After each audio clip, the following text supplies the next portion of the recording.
évident, le combat est difficile.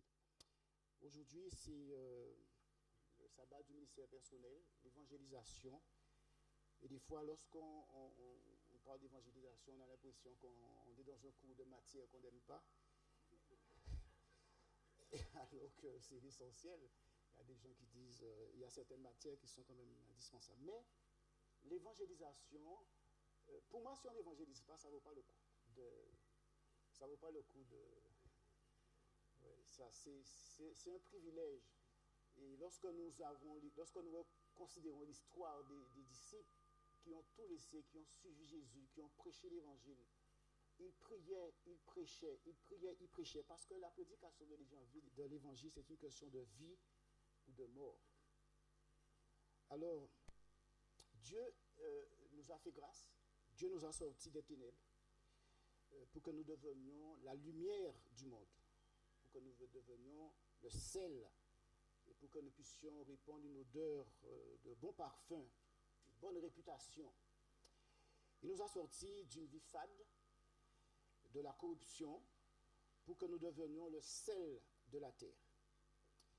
Et vu l'importance de ce que nous sommes dans ce monde pour Dieu, même si on nous méprise ou rejette, nous restons néanmoins des bastions pour maintenir une certaine résistance en face des forces du mal. Et en même temps, nous sommes des canaux par lesquels Dieu agit puissamment par son Saint-Esprit. Et nous pouvons louer Dieu pour le témoignage que nous avons entendu ce matin. Comment cet homme, avec les paroles que l'Esprit de Dieu a insufflées à Frère Quadel, a su faire une connexion avec Dieu. Dieu ne fait exception de personne. Et son travail, c'est de sauver tout chacun. Et au grand jamais, nous n'avons jamais vu des pompiers cesser de lutter contre le feu, aussi longtemps qu'il est allumé et menace les populations et les maisons environnantes. Nous n'avons jamais vu ni les médecins abandonner un patient tant qu'il y a un espoir de guérison. Et des fois, le patient, on va jusqu'à l'accompagner en fin de vie. Ni la police cesser de jouer son rôle de protection des citoyens. Et on pourrait encore allonger la liste. Quand il y a de grandes catastrophes, des efforts immenses sont déployés pour porter secours à toutes les victimes. Avions, hélicoptères, on met tout en branle pour sauver ce qui peut l'être encore. Ainsi, la prédication de l'Évangile est une question de vie, de salut et de mort pour ceux qui nous entourent. Et en dehors de nos débats pour tenter de justifier le mal et trouver une raison valable à certaines pratiques et comportements, Dieu dit que ses jugements vont s'abattre sous le monde impie et qu'il demande à chacun de suivre les indications de sa parole pour échapper à la destruction imminente de ce monde. Le monde va être détruit. Ce monde-là est condamné. Alors pour ce matin, ceux qui le peuvent pourront chercher dans la Bible, mais j'ai noté les versets, je vais les citer pour gagner du temps. Dans Matthieu 5, versets 13 à 14, Jésus nous dit « Vous êtes la lumière du monde. Une ville située sur une montagne ne peut être cachée. Vous êtes la lumière du monde. » Je veux le prendre quand même parce que je pense que celui-là est déjà au service. Alors,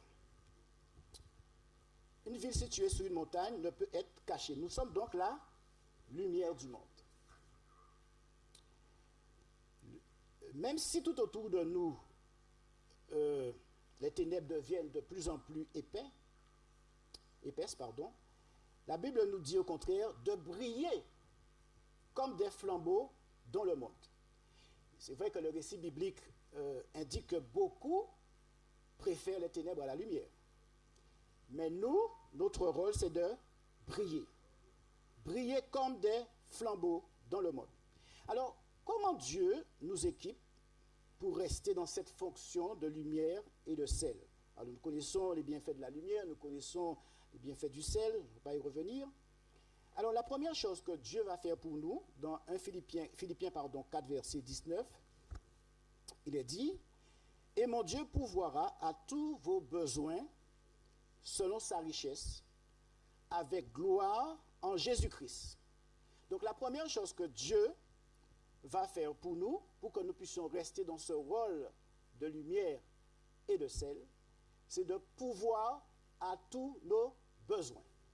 Nous savons qu'un jour, c'est vrai que nous allons travailler pour pourvoir à nos besoins, Dieu nous donne la force de le faire, mais un jour, nous devrions dépendre totalement de Dieu pour tous nos besoins.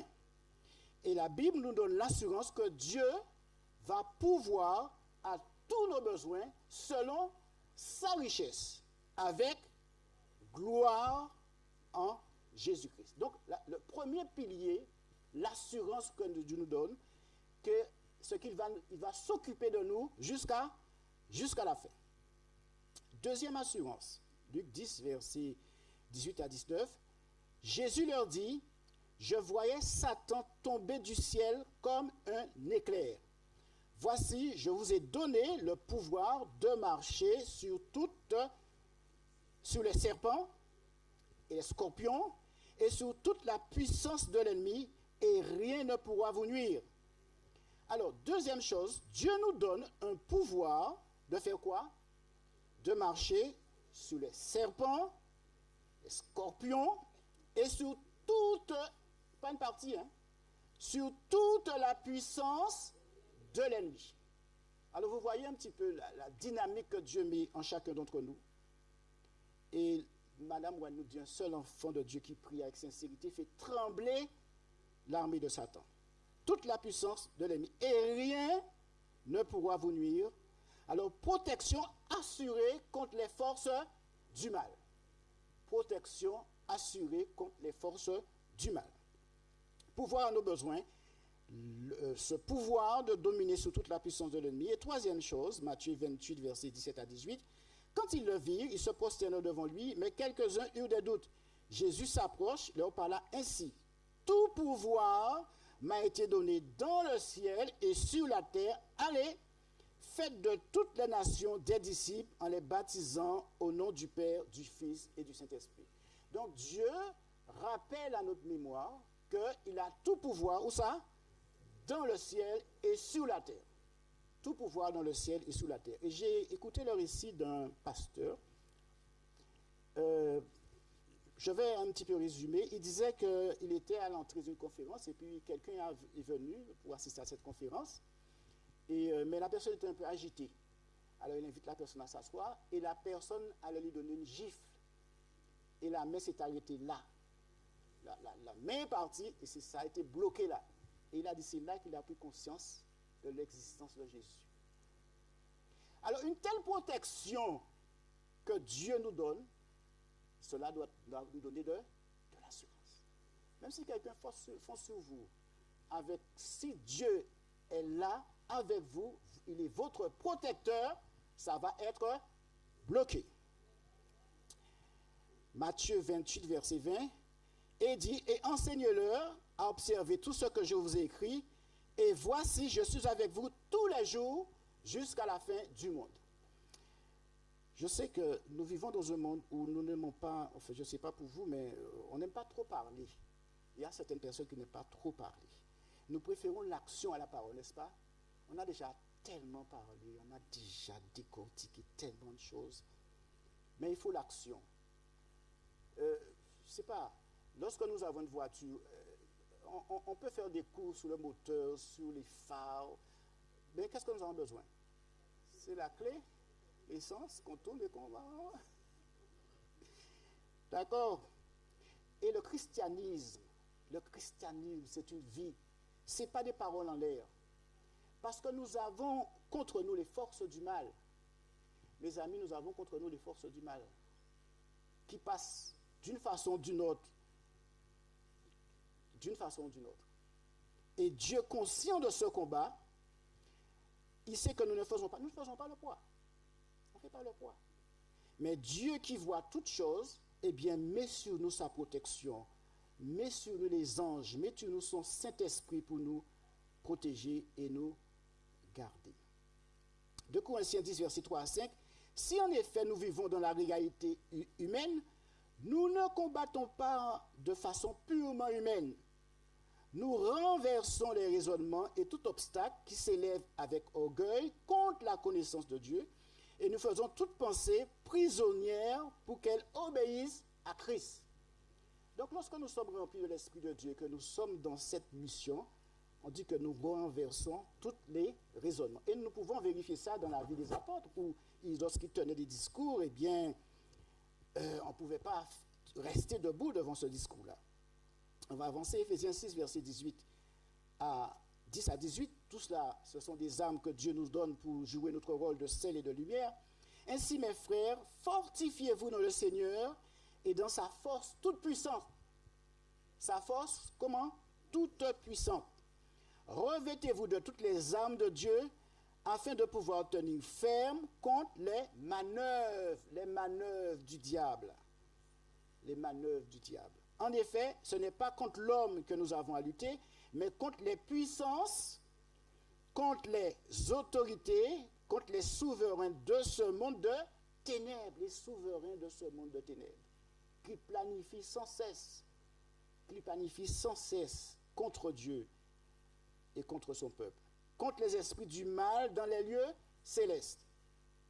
Alors vous comprenez que Dieu doit nous donner tout ce qu'il faut pour faire face à ce combat, pour lutter dans ce combat. Jésus sera là jusqu'à la fin et il va assurer. Car l'agneau immolé a toute la puissance de Dieu pour nous garder jusqu'à la fin de notre mission. Alors quand Dieu nous appelle à une mission, c'est lui qui communique la force et l'énergie et nous qualifie pour cette mission. Alors tant qu'il y aura des hommes et des femmes à sauver, Dieu a besoin de nous.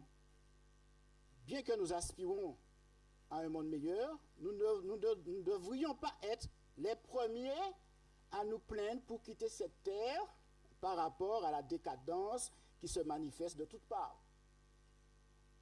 J'entends beaucoup de personnes qui disent, bon, ils ont envie de quitter là. C'est vrai qu'il n'y a rien de bon sur cette terre. Mais par rapport à la mission que nous avons, nous ne devons pas être les premiers à pouvoir quitter cette terre. Parce que nous avons une mission. Nous avons une mission. Nous devons du Seigneur attendre, car nous ne sommes pas sûrs que ce dernier recoin de la terre ait entendu la bonne nouvelle du royaume. Tant que nous sommes en action pour la prédication de l'Évangile, nous ne pouvons que demander à Dieu de patienter jusqu'à ce que nous ayons la certitude d'un travail parfaitement accompli et que toutes les maisons aient le son de l'agneau sous le linteau. Motivés par l'amour, nous ne pouvons qu'être dans la mission. On ne peut pas vouloir s'en aller sans que la mission ne soit accomplie. Seul Dieu fermera la porte de la grâce et tant qu'elle est ouverte, eh bien, gagnons du terrain dans la mission.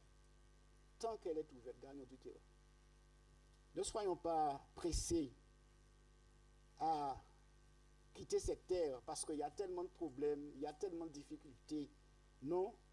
Alors, si nous sommes sous la même longueur d'onde de ceux qui ont des problèmes et des difficultés, nous ne jouons plus notre fonction de sel et de lumière parce que nous pleurons comme eux. Mais si nous sommes dans cette fonction de sel et de lumière, vous êtes le sel de la terre, vous êtes la lumière du monde. Là, nous devons faire la différence et rester dans ce monde parce qu'il y a des personnes qui ont besoin d'espoir. Si vous savez des coups de fil que nous recevons à la radio que demandent des gens de toutes parts, qui demandent à ce qu'on prie pour eux. Et si on ne fait pas attention, on va passer toute la journée comme ça. Les gens sont dans la désespérance. C'est se dire, Seigneur, donne-moi cet amour pour que je puisse comprendre que tu ne veux pas que personne périsse, mais que cet amour soit la seule motivation de mes actions. Il y a tellement de choses de positives à faire dans ce monde. Il y a des écoles à monter. Continuons à créer des écoles, des centres de santé. Mettons-nous ensemble, montons des centres de santé, des grandes surfaces, pourquoi pas. Montons restaurants végétariens, maisons de retraite. Avance, mais pas pour nous installer sur cette terre, mais pour être cette lumière et ce sel que Dieu demande pour que les hommes et les femmes qui passent par ces systèmes puissent tourner le regard des hommes vers le Christ rédempteur, des jeunes, inventer des choses pour la prédication de l'évangile. Prenez plaisir dans cette mission. Chantez encore de mieux en mieux. Investissez. Mais parce que nous devons quitter cette terre, mais nous devons investir tout notre argent dans la prédication de l'évangile. Non, mais c'est la plus belle chose. C'est la plus belle chose parce que nous devons sauver le monde. Mais jusqu'à présent, peut-être, nous sommes en train de nous sauver nous-mêmes, que nous ne pensons pas forcément à sauver l'autre. Mais lorsque nous sommes sauvés en Jésus-Christ, que nous avons le salut, nous ne pouvons que penser ce que nous pouvons faire chaque jour pour pouvoir prêcher la bonne nouvelle. Et la vie de Paul se caractérise par ce désir ardent de prêcher l'évangile. Dans Actes 18, 9 à 11, le Seigneur dit à Paul en vision, alors c'est une affaire entre Dieu et nous, et Paul avec son Dieu, le Seigneur dit à Paul en vision pendant la nuit, ne crains point, mais parle et ne te tais point, car je suis avec toi, et personne ne mettra la main sur toi pour te faire du mal. Parle, car j'ai un peuple nombreux dans cette ville. Et le texte nous dit qu'il demeura 1 an et 6 mois enseignant parmi les Corinthiens, bien sûr, la parole de Dieu. Donc Paul a effectué 3 ou 4 voyages missionnaires.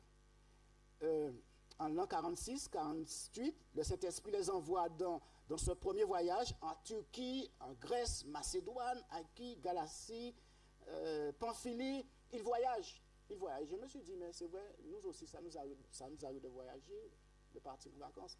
Mais pensons quand même à partir avec des livres et à déposer, peut-être dans les hôtels, je ne sais pas. Mais semer, il y a dans des pays où on peut laisser, on ne sait pas ce que ça. Mais pensons mission.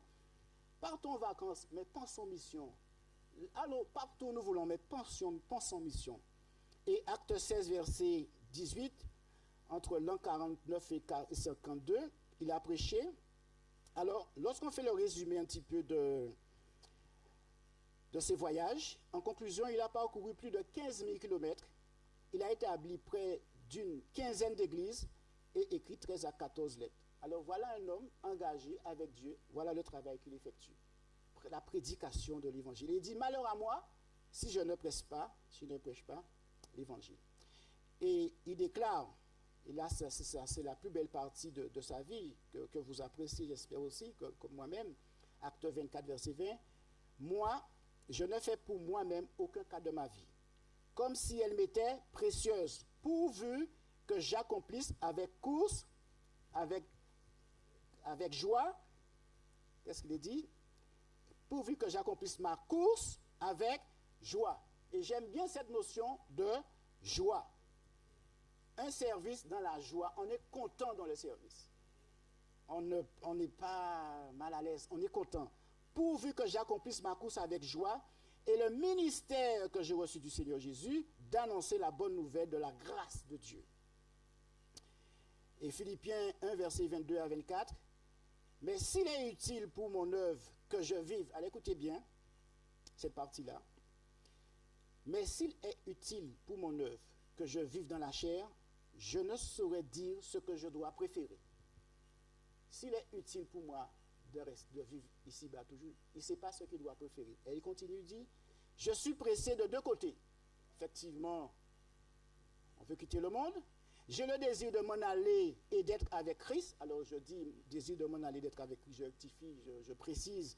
Ce n'est pas à Dieu qu'il meurt, qu'il rencontre le Seigneur dans les heures, mais il parle du retour de Jésus-Christ. Parce que lui-même dit que nous n'allons pas devancer ceux qui sont morts, que les vivants sont transformés, les morts en Christ ressusciteront, et il s'inclut dans cette-là. Donc il ne parle pas de mort et de monter au ciel en rencontrer le Seigneur. C'est juste une petite précision. Mais à cause de cela, j'ai le désir de m'en aller, d'être avec Christ, ce qui est beaucoup meilleur, n'est-ce pas? Laisser ce monde, c'est meilleur. Mais il dit, mais à cause de vous, il est plus nécessaire que je demeure dans la chair. Voyez la profondeur de cet amour. Il ne veut pas partir. Est-ce que nous pouvons dire, à cause de la mission, je demande à Dieu de me donner longue vie afin de l'accomplir? est-ce que nous pouvons dire cela? Au lieu d'être intéressés à laisser un monde sans lumière et sans sel, débrouillez-vous, nous avons bâti. Mais est-ce que j'ai envie de rester de ce monde parce que je suis conscient de la mission de lumière et de sel? Et c'est quelque chose d'extraordinaire. Hein. Quand Dieu travaille à travers nous, nous l'avons déjà expérimenté, c'est extraordinaire, des fois même à notre insu. Mais quand Dieu déclenche quelque chose dans notre vie, nous choisit pour une mission, c'est extraordinaire. Et on veut rester toute notre vie au service du Seigneur. Parce que nous-mêmes, nous ne sommes rien. C'est une grâce, c'est une faveur qu'il nous fait. Et dans 2 Timothée 4, versets 17 à 18, il dit « C'est le Seigneur qui m'a soutenu. » Alors, écoutez bien les mots, tous les mots sont importants. « C'est le Seigneur qui m'a soutenu, assisté et qui m'a fortifié. » Soutenu, assisté et fortifié. Qui c'est qui fait tout cela? C'est le Seigneur. Afin que la prédication fût accomplie par moi et que tous les païens l'entendissent, et j'ai été délivré de la gueule du lion. Et nous connaissons l'histoire de Paul, hein? Ce n'était pas facile. Hein? Mais avec l'assistance du Seigneur, avec la force que le Seigneur lui donne, avec le soutien du Seigneur, il a traversé toutes ces difficultés. Et il continue verset 18, « Le Seigneur me délivrera de toute œuvre mauvaise et il me sauvera pour me faire entrer dans son royaume céleste. À lui soit la gloire au siècle des siècles. Amen. » Alors, quand je discute avec certaines personnes, je dis de temps en temps, laisse Dieu faire ton enterrement. Oui, si j'ai conscience que le soutien et la force et l'assistance viennent de Dieu, je dois admettre que c'est lui qui enlèvera ces éléments pour m'amener au repos. Il a fait l'enterrement de Moïse, n'est-ce pas? Alors moi, on aurait bien aimé que Dieu fasse notre enterrement. Ce n'est pas à nous de décider, j'ai déjà trop fait, j'arrête. Est-ce que c'est moi qui a la force et l'énergie pour faire ça? Non, si c'est le Seigneur qui me le donne, je dois aller avec jusqu'au bout. Jusqu'au bout où est-ce qu'il veut que j'arrête. Mais ce n'est pas à moi de choisir les temps et les saisons, quelque part. Parce que c'est le Seigneur qui soutient, c'est lui qui assiste, c'est lui qui fortifie. Et tant qu'il fait cela, on y va, Seigneur. Et à un moment, de lui-même, eh bien, il va pouvoir me faire comprendre, bon, c'est l'heure que tu retournes dans la poussière de la terre. 2 Timothée 4, 6 à 7, et Saint Paul continue, dit, « Car pour moi, je sers déjà de libation et le moment de mon départ approche. » Donc, il est conscient qu'il doit partir. Et il dit cela. Et ça, c'est chaque fois que je lis ces phrases-là, c'est réconfortant. Il dit, « J'ai combattu le bon combat. Je suis resté dépendant du Seigneur en toutes circonstances. J'ai achevé la course. J'ai gardé la foi. » Il dit, « Désormais, la couronne de justice m'est réservée et il n'est pas égoïste. Le Seigneur, le juste juge, me la donnera dans ces jours-là. Et non seulement à moi, mais encore à tous ceux qui ont aimé son avènement. » Il n'y a pas d'égocentrisme. Non seulement à moi, il pense que nous tous, nous devons être en mesure de dire, j'ai combattu le bon combat. J'ai achevé la course, j'ai gardé la foi. Mes chers frères et sœurs, le feu qui brûle de partout, le changement climatique, les meurtres, les viols, la corruption et la perversion, l'avenir incertain, le chômage, l'inflation, la haine, la méchanceté, nous font comprendre plus que jamais que le monde a besoin que les chrétiens jouent pleinement leur rôle de lumière et de sel et de parfum. Donner de l'espoir dans un avenir meilleur promis par le Christ Jésus. Être le sel pour donner de la saveur là où il le faut et quand il le faut, selon les œuvres que Dieu a préparées d'avance pour nous. Et Saint Paul nous dit dans Philippiens 2, 4 à 16, « Faites toutes choses sans murmure, ni hésitation, afin que vous soyez irréprochables et purs, des enfants de Dieu irrépréhensibles, au milieu quoi? D'une génération perverse et corrompue. » Et ce n'est pas la peine d'énumérer. Vous êtes témoins de la perversité et de la corruption qui existe à travers le monde.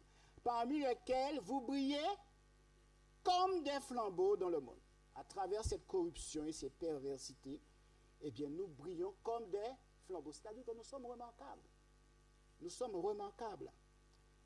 portant la parole de vie, et je pourrais me glorifier au jour de Christ de n'avoir pas couru en vain, ni travaillé en vain. Donc, Dieu nous invite à rester sous le bateau en péril.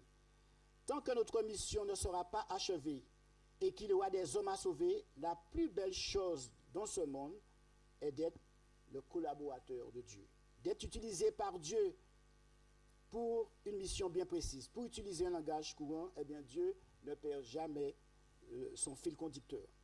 Dans le livre de Jésus-Christ, en parlant de la venue de Jésus dans le monde, nous lisons « Jésus est venu sur notre planète quand l'obscurité couvrait le monde. Alors que le monde était dans une épaisse ténèbre, c'est à ce moment-là que Jésus va faire son apparition. Quand la majorité des hommes avaient perdu espoir et étaient dans une grande détresse, oui, l'astre est sorti de Jacob. La lumière a brillé dans l'obscurité. Les bergers ont vu l'étoile à Bethléem et cela a été un sujet de grande joie pour la ville de David. Mais les Juifs avaient tenté de monopoliser à leur profit la vérité qui assure la vie éternelle. Ils avaient amassé et mis en réserve la manne vivante qui s'était corrompue. La religion dont ils avaient voulu s'accaparer était devenue malfaisante. Ils dérobèrent à Dieu sa gloire et frustrèrent le monde en lui offrant une contrefaçon de l'évangile. Ayant refusé de se livrer à Dieu pour sauver le monde, ils devinrent des instruments de Satan pour le détruire. Quel triste sort. Le peuple dont Dieu voulait faire la colonne et l'appui de la vérité avait fini par représenter Satan. Se conformant au désir de celui-ci, par sa conduite, il présentait le caractère de Dieu sous un faux jour et donnait l'impression que Dieu est un tyran. Les prêtres eux-mêmes qui officiaient dans le temple avaient perdu de vue la signification du service qu'ils accomplissaient. Ils avaient cessé de voir au-delà du symbole l'objet signifié. En offrant les sacrifices, ils jouaient la comédie. Les ordonnances établies par Dieu furent transformées en moyen d'aveugler les esprits et d'endurcir les cœurs. Dieu ne pouvait plus agir en faveur des hommes par leur intermédiaire. Tout cela devait être balayé. Est-ce que l'on peut s'interroger pour nous, est-ce que Dieu peut encore agir à travers nous pour sauver les hommes? Alors, je poursuis cette lecture. La duperie du péché avait atteint son comble.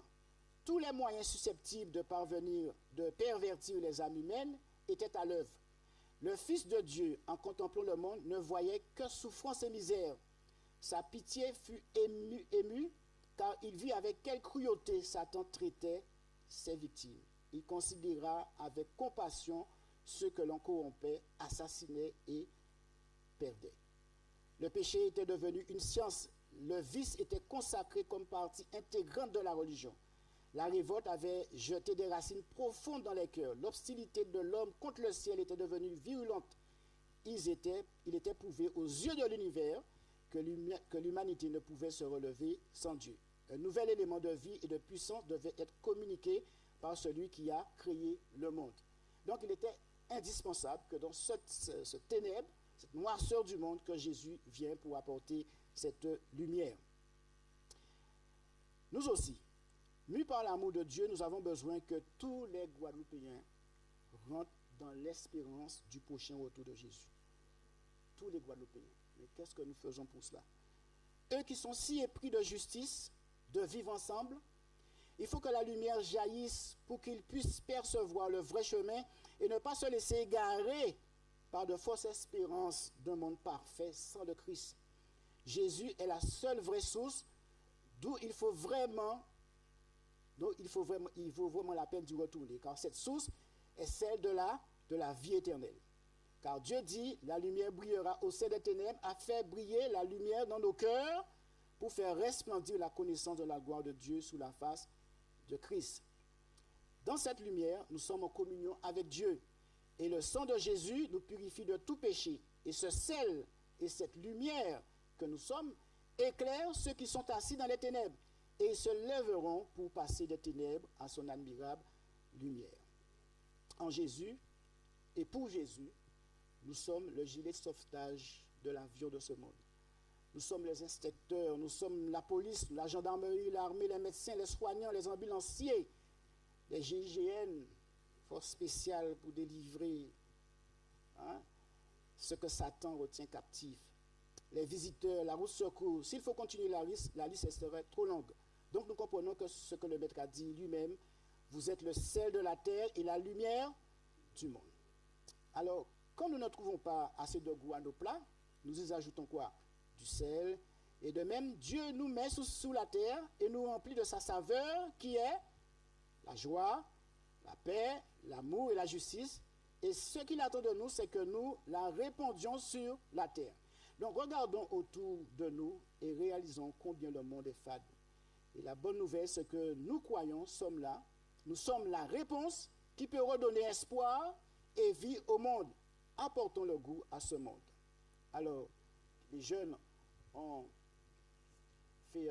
étaient dans une retraite spirituelle et quelques photos pour vous montrer comment ils ont été en action, le sel, la lumière, avec des livres pour aller apporter la page imprimée qui est donc un élément important dans la prédication de l'Évangile.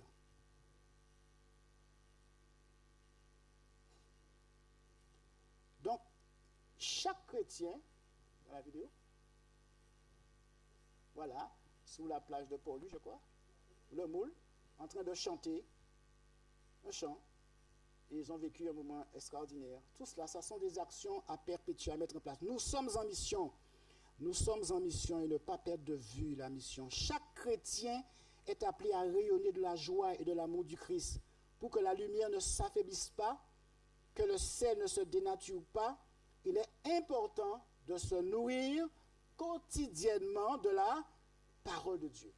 Quotidiennement. Et c'est cette nourriture de la parole de Dieu qui va donc nous donner de la lumière et le sel dont le monde a besoin. Alors, pour terminer, Dieu t'a-t-il donné un ministère?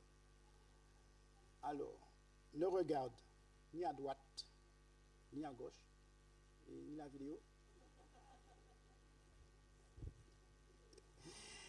Ne regarde ni à droite, ni à gauche.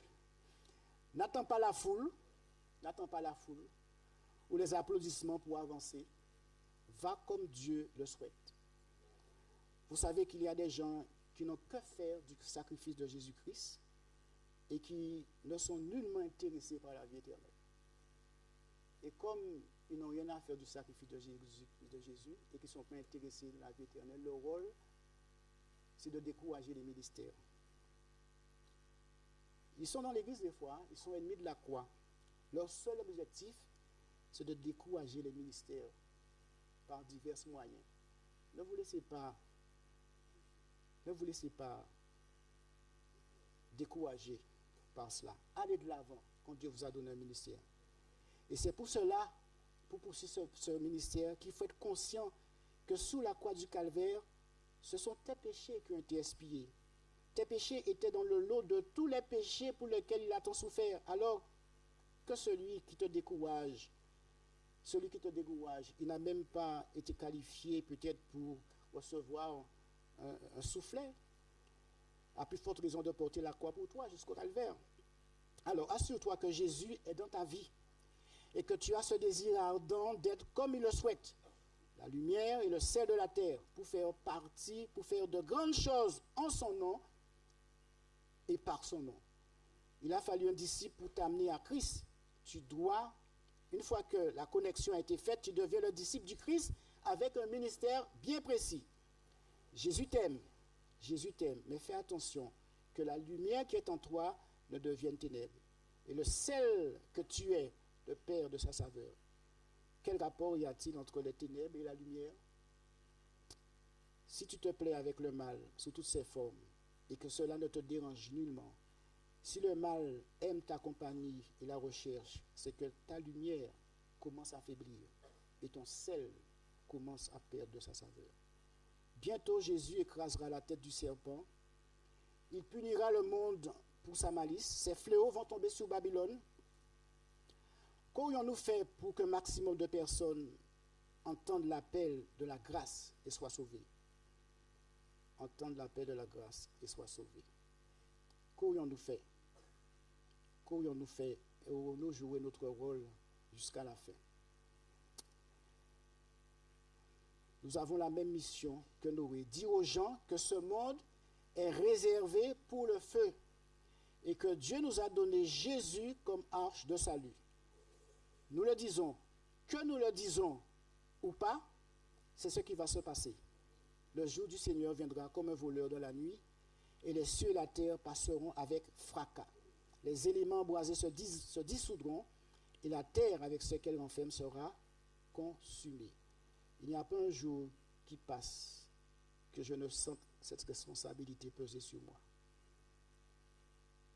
C'est le temps de se lever, franchement. Dieu dit, qui enverrai-je et qui marchera pour nous? Qui enverrai-je et qui marchera pour nous? Alors c'est à nous de répondre si nous voulons être dans la mission avec Dieu, être ce sel et la lumière du monde, afin que lorsque le Christ reviendra, que personne ne puisse nous pointer du doigt en disant tu le savais et tu n'as rien dit et tu n'as rien fait. Que Dieu nous bénisse, chers frères et sœurs, et continuons la mission avec joie. Amen.